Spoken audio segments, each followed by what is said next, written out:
bringing you a specialist all about this right here. Now, I met this young lady while we were getting our fitness certification, and I was so excited because I was scrolling through looking at her page. Wait, thyroid? What is a thyroid? She has an amazing story, and she can reach out and help so many people. So I definitely have to introduce you to Miss Ebony Colina, and she's gonna walk us through with how she even started becoming a thyroid specialist, and she got a podcast. So we're gonna start. So first of all, thank you so much for having me, and I want to talk to you guys about the importance of all of this. So basically, your thyroid gland is one of the most important organs ever. But here's the problem. Most people don't even realize how important your thyroid gland is until something happens or something goes wrong. Right. So in a nutshell, your thyroid is responsible for your metabolism. So ladies and gents, if you ever hear about like, ooh, I just gained a whole bunch of weight, I was eating right, I was doing all the things I don't like, why am I gaining all this weight? This is probably your thyroid gland. It controls things like your heart rate, your level of concentration and focus. It controls your heat regulation. So if you notice that you're always cold or you're always hot, team hot flashes, that will definitely come from your thyroid gland. Joint pain, fatigue, dry skin, dry hair, dry nails. Your thyroid gland literally controls your whole life. So it's likened to being your body's thermostat. So it helps to regulate and maintain so much in your body, even your digestion. All of it. It's important. Yes. So yeah, the reason why I even started learning about this was I was in high school. I would study for hours and literally think, I just got to my test and I failed it. I didn't remember anything. Like I would black out, and then all of a sudden my heart started racing. And I'm like, my heart's beating really fast. Meanwhile, I was a straight A student. So I'm like, it's not that I couldn't handle the workload, something might be a little off. So over time, it got worse and worse and worse. So the anxiety started, and then I couldn't remember things, and then the fatigue started. This is high school? This is high school. I was about 16. So then I get to college. The first semester of my college year, I developed a really bad kidney infection. So this didn't really seem like it was all connected, but like I had a 104-degree fever, and the fatigue that I already had worsened after that. So literally there was a point in time where I was crawling to get to the ER and trying to figure out like what is happening to me. In college? In college. So wait, back in high school, did you ever tell anybody, hey, I did. say, hey, Mom, I don't feel... Yeah. She thought I was just being a hormonal teenager. Oh, okay. No one noticed that initially. That I thought. My teachers did. And they pulled me to the side like, hey girl, hey, what's going on? One time for the teacher. Right? Yes, we do notice what's going on with your children. Right. Yeah, because I wanted to say, so if my, I have a teenager and they're in that stage of adolescence, how am I supposed to know the differences? Maybe something might be off versus this is a hormone situation. Talk to them. Listen to them. Okay. Because it's not an easy thing at that age because you feel so much pressure in general. And that was when I was getting ready for college. So you went through this. Some people notice, some people not. Then you make it to college. Right. You said you had a kidney infection. I don't know too many people who had that type of illness in school. Bad. That's all I can tell you. You said you're in pain. You said you crawling up steps. Please tell me in college that you spoke to someone or... So here's the thing. A point, I became a liability for my school because of all of the issues with my heart. I was going to cardiologists. I was going to do stress tests. I developed a lot of joint pain and swelling in my muscles. I feel like I would be freaking out if this was all going on in college. Plus my classes, plus my program. Yep, all of that. All of that. You know something is wrong, because I feel like a lot of people have this story, because I have a similar story. Something's wrong. And you're going to see these different specialists for different symptoms that you're having. And then they say, oh, well, you're fine. Oh, it's probably you. And then you start to think it's you, but you know deep down inside, something is wrong. So when did it all come to a head? Girl, I thought I was crazy for a long time. When I tell you, all the nurses knew when I was coming in, and they're like, okay, Ebony, just sit down. They're like, we don't understand. Like, your blood is perfect. You have some of the best cholesterol I have ever seen. I was like, I don't care about cholesterol. I don't care about blood pressure. I don't care about any of that. Something's wrong. And the docs would come in, they're like, you know what, maybe you're stressed out. Maybe, you know, you're in this rigorous program, because I was in a biochemistry program. Yes. Like, stress does not feel like this. I would go in the bathroom to get ready. I would prep 2 hours. Not because it takes me 15 minutes to get ready in the morning. 15. But I literally would take 2 hours. One, because I had to mentally prepare for the amount of hair that would fall out when I would comb my hair. So wait, you're passing out. I'm passing out. You have all this pain. All this pain. The doctor's telling you your blood work is fine. I'm fine. You know, maybe just a little stress. You're in a tough program. I'm stressed. And your hair is falling out. My hair is falling out. See, now that's when it would have been over. No, we're not. I'm going to grab hair. And it's falling out. It's falling. So were you going to different doctors for each thing? Yep. Not realizing that there was, okay. I think we do that too a lot. Yeah, so you end up, I spent a lot of money going to so many specialists and having to pay. Every ER visit was $150. I know. And I was there every week. So I started getting really upset, and it came to a head when I was in the room. They had done all these neurological tests. At that point, I had seen multiple specialists. I had just saw a neurologist, and the PA came in, bless his heart. He was telling me again that I was stressed out. And I got a little indignant, and I literally ran my hands through my hair, pulled out a clump of hair, dumped it on the table, and said, you tell me if that's what stress feels like. Ooh. And he tried it. He was like, well, when's the last time you got tested for sexually transmitted diseases? And I said, you know what? I need you to leave. We're done. I said, I am, just because I am young, I am Black, and I am in this country functioning as someone trying to be the best that I can be, and you're assuming that I'm presenting symptoms of HIV or AIDS. Oh, man. And to answer your question, yes, I've been tested for sexually transmitted diseases, but guess what? I'm not even sexually active.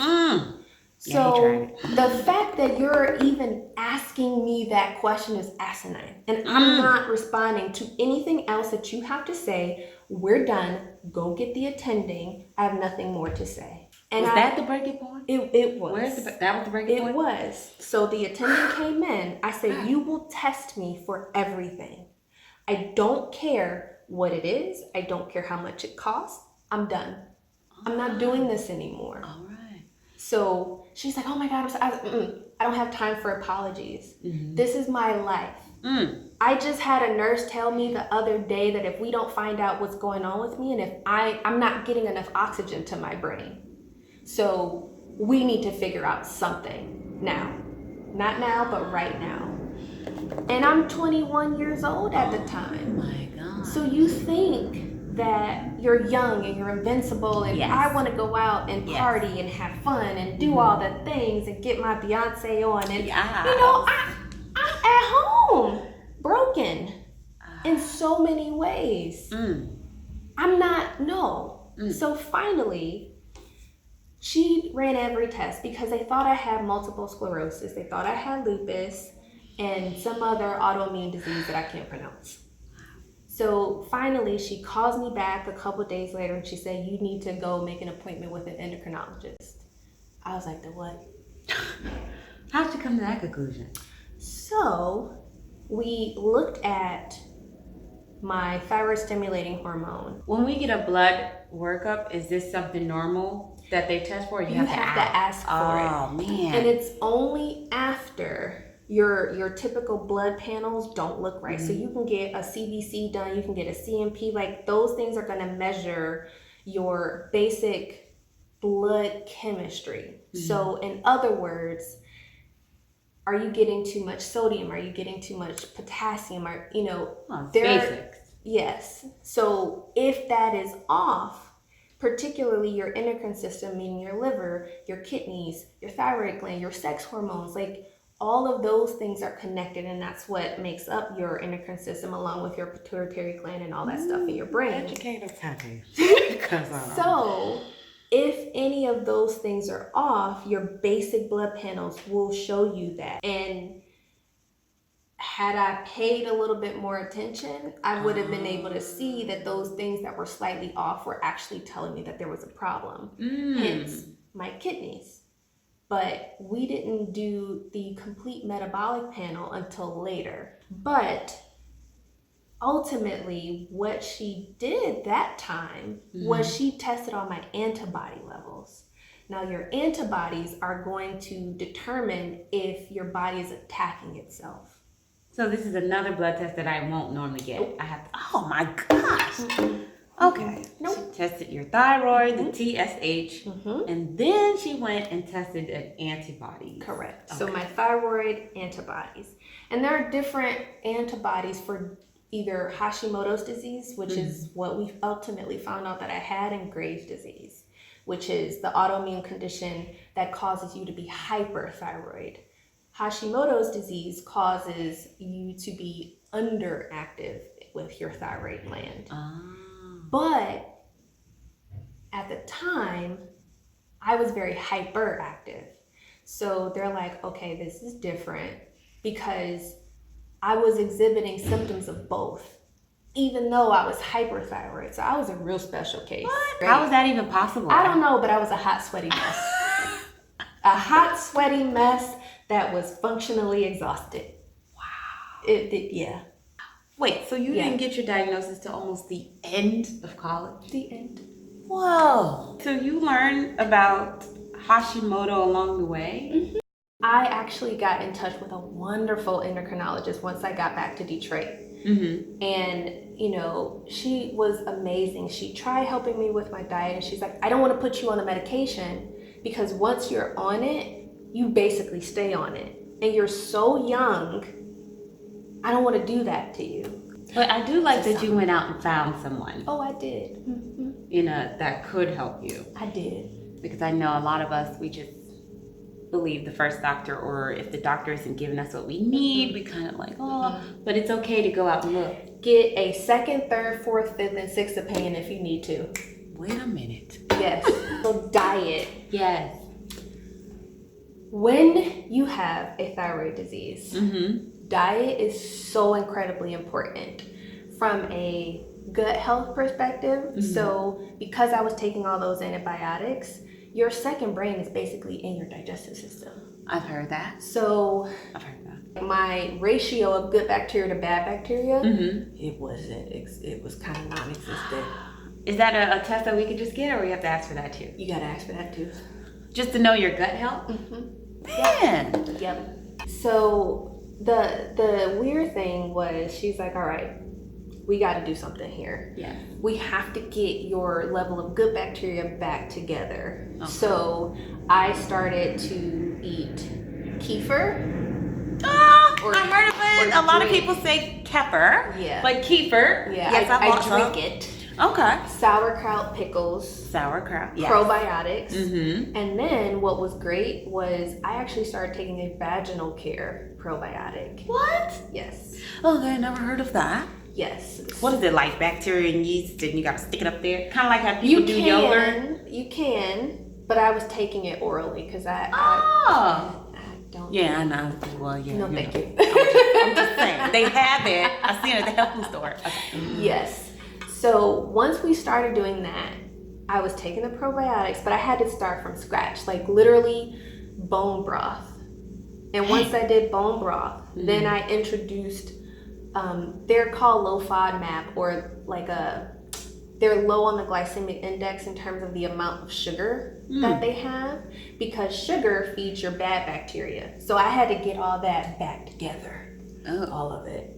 I ate like trash. Okay. Give me a donut, give me some cake, give me some Twinkies, like all of it. I just ate it because I didn't know any better. Because in my mind, oh, okay, I'm eating. And I was active, so I thought I could eat whatever I wanted, and like, high metabolism, yay. So at least when you tweaked your diet, did you notice feeling better at least? A little, a smidgen? It was wonderful. I felt like a brand new Just woman. your diet? Just my diet. But I was still having issues with the tremors and the shakes and the insomnia. Okay. And I said, all right, we at that time started with the medication finally. She agreed to start me on my thyroid medicine. Okay.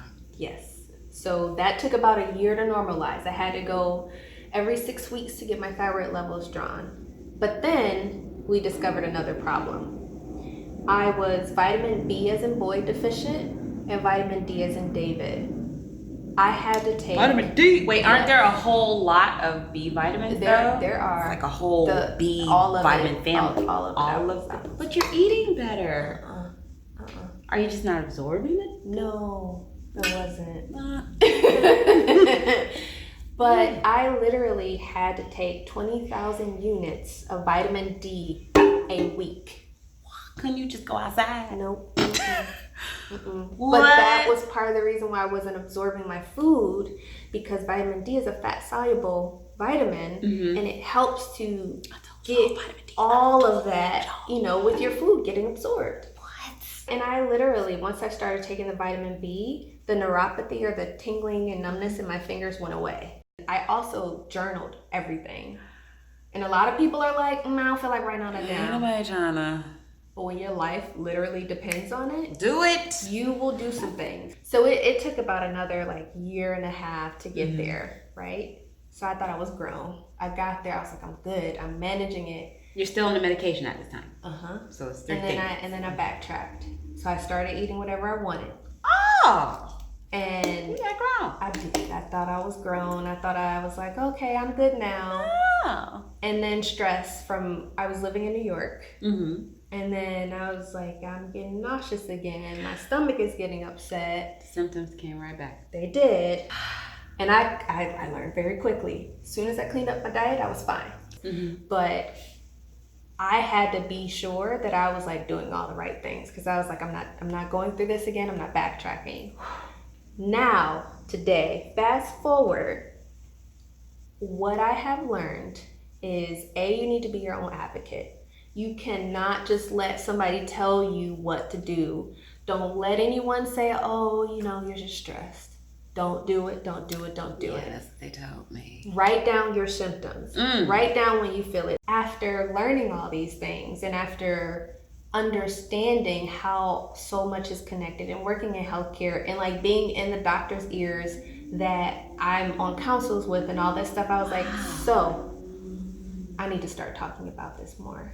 It's important, because literally if I type in thyroid or I type in Hashimoto's, I see so many more blogs about it now. 10 years ago, there was nothing. And that was alarming to me, because I'm like, this is not okay. Something is wrong that we're having such a high prevalence of Hashimoto's disease and thyroid conditions in women. Why? So maybe was it going on, or just was going undiagnosed back then? But now they're like, oh, you have it. So doctors are a lot more sensitive to it now. Okay. So that's when I was like, all right, I need to stop playing. And I need to walk in the purpose that God has given me, because clearly there's a need for it. And that's when I started my podcast, the Thyroid Warrior podcast. Thyroid Warrior. And I talk about, what my journey was and different things that I'm finding. And right now we're in a series about fighting fatigue. And I talked about diet, but then also it's a mindset and stress management approach as well. because that's not something that we think about. And that's how so many people end up exposing themselves to that possibility of their thyroid gland going out of control. God. And I got sick and tired of feeling sick and tired. And I'm like, I'm not doing this anymore. Like, I'm young. I still have my life to live. I don't want to be dragging up and down the street every 5 minutes, talk about I'm tired. But that's what women do a lot. It is. So you would say, is that one of the first symptoms, or does it matter? Like if you're just like, man, I'm exhausted. You're on your third Starbucks. Yeah. So just pay attention. Yes. That's a touchy subject It we'll get is. on. It And is. if you listen to her podcast, I'm sure she'll be talking about it. Yes. So, but what other services do you offer? So right now, I actually have my thyroid guide, and I am also working on revamping my one-on-one services. Yay. So I'm going to be incorporating a lot of mindset work, a lot of physical fitness, and making sure that folks really have that community. And right now, I actually have a free Facebook group called Healthy Together. And that is really a community of women that are seeking to live a happy, healthy, and joy-filled life. Okay. So I like to make sure that I'm serving people in that capacity because it's hard out here in these streets. It's hard. Oh my gosh. I mean, but if anyone just had any questions or any concerns of what to do, they can reach out to you on the Facebook group. Yes. They can go to your website. Yes. They can go to your social media. Yes. Because she's been there. She done went way too far there. Some of you just have a few things. Ebony done went all the way in, came back and went back in again. Yes. And she has a lot of great tips. So I'm really excited for you on your developing courses too. sign up for helping with thyroid. I'm so excited to come out with that. It's going to be wonderful. It'll have its own Facebook group. Okay. As a support community as well. So, sometimes people feel a little off. They're like, I don't want to follow that. So it'll be nice and private for us. Yeah, because she don't have no problem talking about species, talking about woman things. You know how we're secretive. She's like, no, so this is what it is. And you need those type of people. Sometimes you need people outside of your friend girl circle, and it's always good to have someone who's been there. So I think that's amazing. Your calling is good. Some people have to go through in order for them to be able to help others. Yes. You ready to start off the show now? Yes. Thank you. Join her community. Even if you're not sure, even if your thyroid levels, even if your hormones are off, just go ahead, join her community, throw some questions, and I am absolutely sure they'll be answered. I'm so excited. I wish I had you back then. Are you happy now? Trying to figure it out. I feel like fibroids is its own thing, but now you got me thinking that, oh my God, it could be like part of a bigger picture. Yeah. My life. Okay, so yes! This is Ebony Colina. Look out for her. Look for her course. Join her page because you want to get healthy, especially wait, I didn't ask. Do men get Hashimoto's? Yeah, they did. I actually have someone that I'm working with now that Male? Yes. That has Hashimoto's. Okay, so I'm still saying ladies. All right, so everybody, if you're watching, they get the same symptoms. They get tired. Because I feel like our hormones is a very different situation. I didn't think they'd be as hormonal. No, it doesn't They have more discriminate. testosterone. Okay, you heard what she said. Yep. Men and women join. Well, thank you so much. I'm glad